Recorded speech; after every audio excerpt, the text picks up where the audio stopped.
مع الأسف الشديد منعنا من التعبير عن مشاعرنا وعن تضامننا مع الشعب الفلسطيني في محنته وفي دفاعه عن القدس وفي دفاعه عن الأقصى. ولذلك جينا فقط باش نقولوا السادة المحترمين لكل الإخوان والأخوات اللي لباو النداء وجاو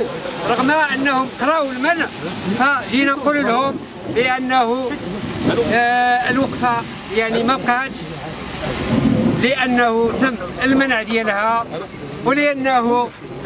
تحرمنا من فرصة التعبير باسمنا وباسم كل الشعب المغربي عن موقفه الدائم. منعنا ضد الدستور، منعنا ضد القوانين، منعنا 19 من قانون الحريات العامة، واعلن عن حضوري بصفتي مسؤولا عن حفظ الامن العام ووجهكم الانظار وامركم بالفضل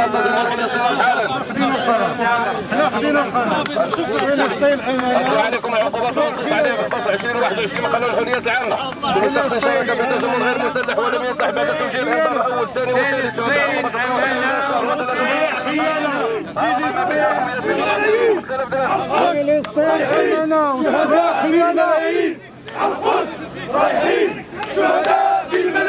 دعونا لهذه الوقفة لنتضامن مع هبة القدس في إطار مجموعة العمل الوطنية من أجل فلسطين، وجئنا إلى مكان الوقفة قبالة البرلمان لنسجل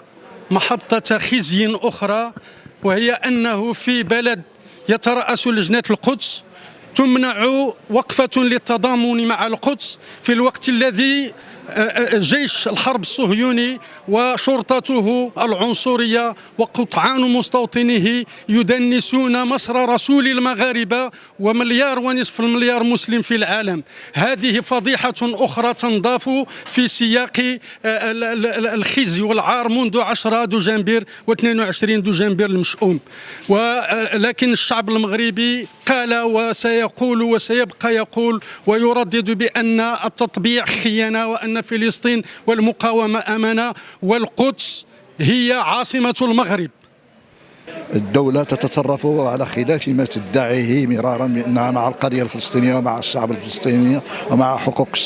الشعوب في تقرير مصيرها، وهو موقف لا يمكن إلا أن يكون مدانا وترفضه الجماهير الشعبية بجميع فئاتها. ما يخص الوقفة أقدر بأنه بالنظر للحيثيات والتتبع اللي كنا نتابع جاءت في وقتها، وطبعا الحمد لله أنه توج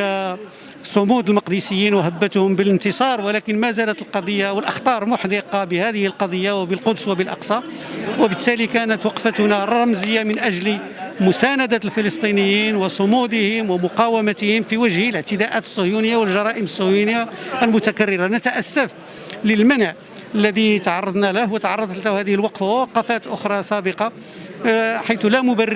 مبرر له ولا مصور، حيث أنها وقفة رمزية تحترم فيها كافة الإجراءات وتعبر عن نبض الشعب المغربي وعن دعم الفلسطينيين الذين يحتاجونه في هذه المرحلة بالذات، خصوصا وأن المغاربة يعتبرون فلسطين قضية وطنية.